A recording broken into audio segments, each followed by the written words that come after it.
Toque, toque, toque, o sucesso bate à sua porta. Não deixe a oportunidade passar. Acompanhe esses 20 minutinhos de Carecas de Saber que o conhecimento rola solto e o humor é garantido.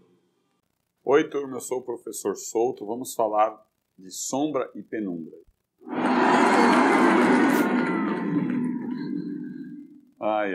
Turma, ó, desenhando aqui, os raios de luz saem em todas as direções, não é mesmo? E aqui o corpo é opaco, então, aqui dessa fonte pontiforme, a luz não vai passar. Daqui para lá, a luz já vai passando, né? Então, olha o que está acontecendo aqui. Essa é a parte iluminada, ó. Então, daqui para lá é a parte iluminada. Então, essa é a parte iluminada daqui para lá. Esta é a parte iluminada daqui para lá. E aqui nós temos a sombra, né?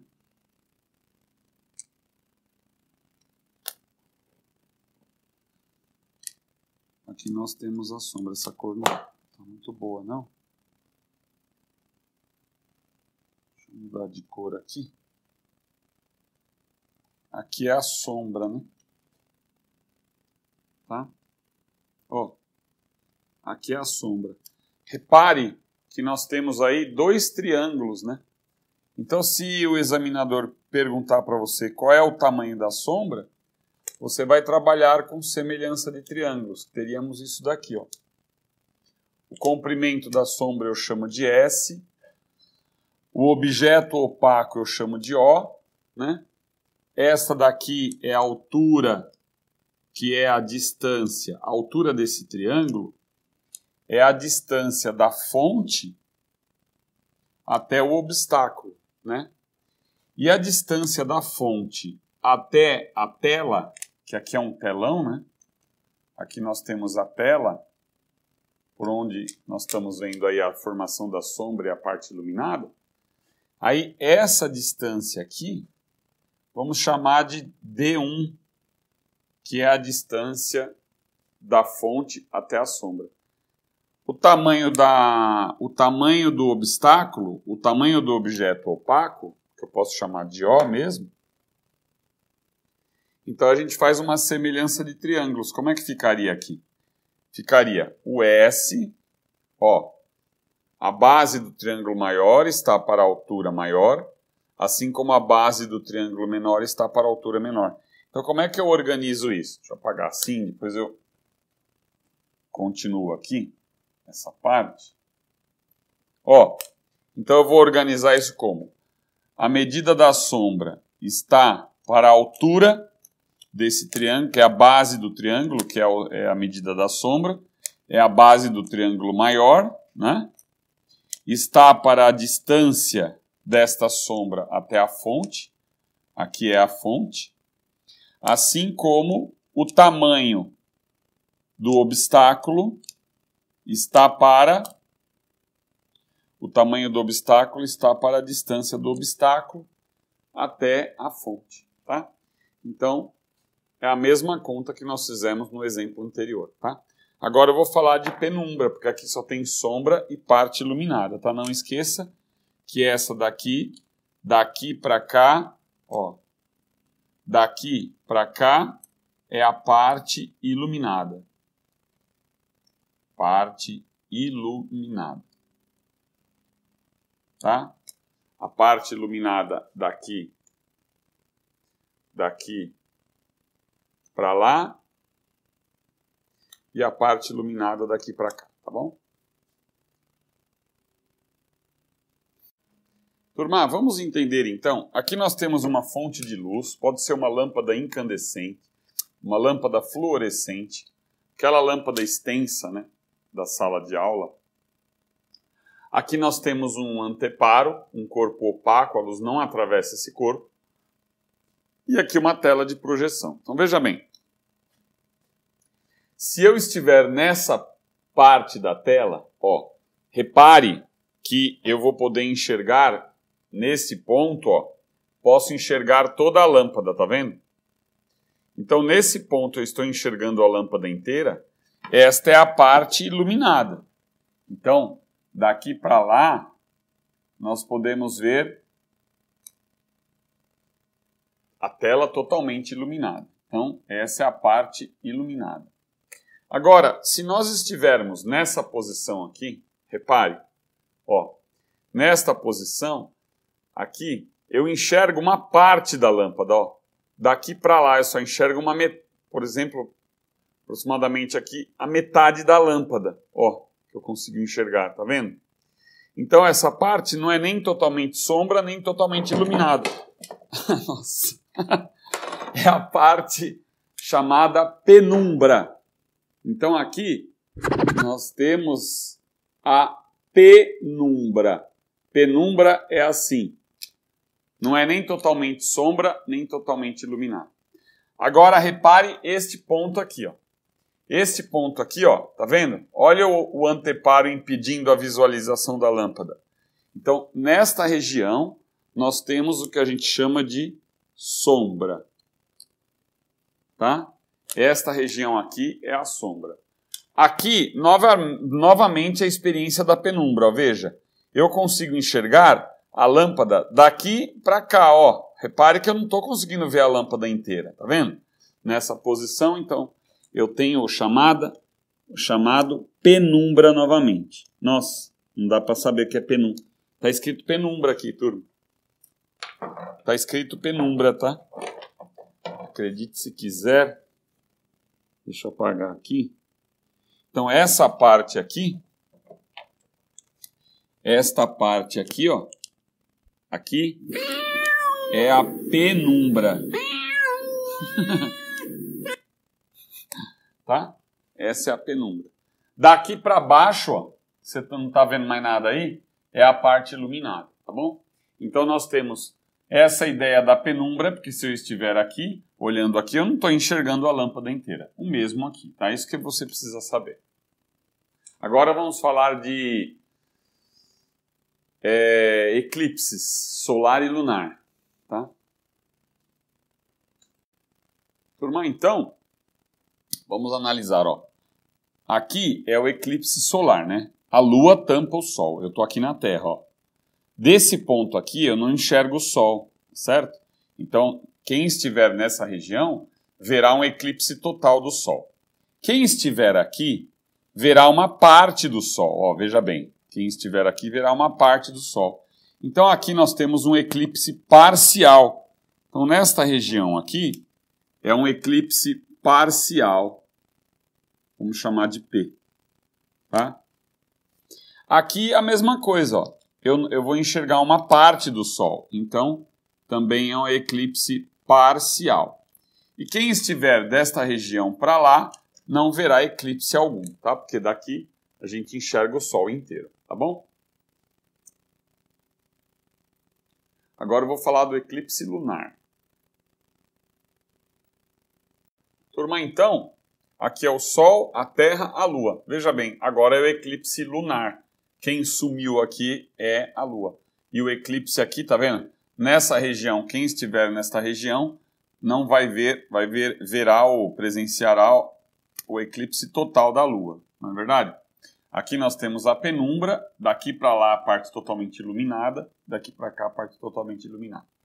No caso, aqui é o eclipse total da Lua, tá bom? Turma, aqui nós temos o desenho das fases da Lua, tá? Então vamos entender, planeta Terra, a Lua girando em torno da Terra aqui, nós temos o Sol aqui desse lado. Então, esta é a parte iluminada. Lua nova, aqui, tá? Ó, a luz do Sol aqui, esta é a parte iluminada. Certo? Ó. O Sol aqui, esta é a parte iluminada. O Sol aqui, esta é a parte iluminada, tá vendo?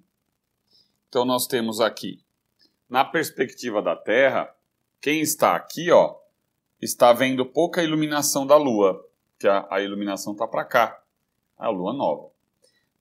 Nessa perspectiva, eu estou vendo uma parte da lua iluminada, quarto crescente. Desta perspectiva aqui, eu estou vendo a lua inteira iluminada, lua cheia. Lua cheia. Tá? E dessa perspectiva aqui, a mesma coisa que do lado de lá, uma parte da lua iluminada. Então, quarto minguante. Tá bom? Aí, vamos pensar o seguinte. Onde ocorre o eclipse solar? Com a lua nesta posição, porque ela vai tampar o sol. Ó. É a lua aqui nesta posição, ela tampa o sol. Então, quando a lua estiver entre a Terra e o sol, nós temos nessa situação aqui, o quê? O eclipse solar. Tá certo? Nessa situação aqui, ó, a lua vai ficar atrás da Terra, tá? Então, nós temos, quando a lua estiver na posição de lua cheia,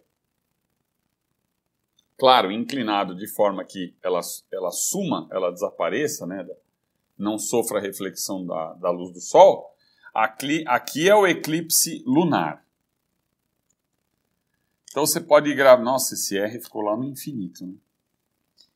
Você pode organizar a sua cabeça assim, ó. Então, o eclipse lunar, ó, aí é o desenho que você tem que lembrar. A lua está entre o sol e a Terra está entre o sol e a lua. No eclipse solar, você tem a lua entre o sol e a Terra, tá? Esse desenho aí. Acho que deu para... É isso que cai, que você tem que saber visualmente, tá bom? Ficou melhor? Que interessante. Anota aí. Anota. Ficou melhor. Turma, a câmara escura é uma construção simples, mas que explica o funcionamento de uma máquina fotográfica ou de uma filmadora, né? Você tem aqui, ó, nós temos aqui uma vela, né? Uma vela acesa. Aí o que acontece? Aqui um furinho e aqui uma caixa. Imagina uma caixa de papelão e aqui uma película de papel vegetal, aquele papel translúcido, né? Então, vamos analisar aqui, ó.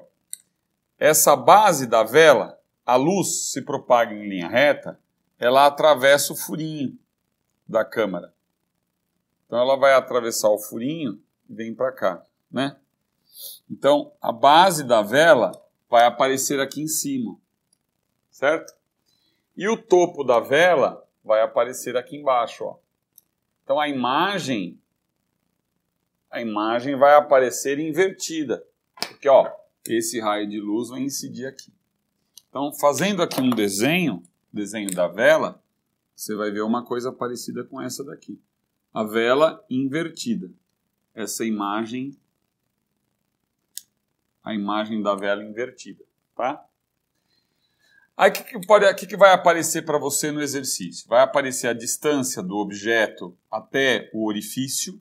Aqui nós temos um orifício, tá? O orifício. Aqui nós temos uma caixa de papelão. Uma caixa de papelão. E aqui é fácil de você construir isso daqui. Você pega uma caixa de papelão, recorta aqui atrás, cola um papel vegetal, você vai verificar a imagem invertida, tá bom? Então, vamos colocar aqui, mas vamos já acostumar com as nomenclaturas, que quando eu entrar em ótica propriamente dita, a gente vai usar essas letras aqui. Então, a distância da vela até o orifício eu vou chamar de P. E a distância da imagem até o orifício eu chamo de P'. Vamos lembrar que o objeto é raio incidente em relação ao sistema óptico, que é o orifício, ó. Raio incidente, objeto, tá? Raio emergente, forma imagem, tudo bem? Então, o P, que é a distância da vela até o orifício, na verdade, é a altura deste triângulo, aqui, ó. Então, se você for pensar, analisando este triângulo aqui, esse P é a altura do triângulo, e o tamanho do objeto é a base. Vamos supor que este objeto, esta vela, ela tenha 10 centímetros de altura, certo?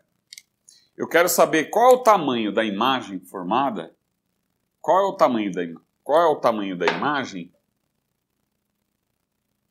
Qual será o tamanho da imagem se a caixa de papelão ela tem, vamos pegar aí, 5 centímetros de comprimento, uma caixinha pequena de papelão, e a distância do objeto é de 10 metros. Não, vamos mudar para 5 metros para ficar mais fácil. Tá?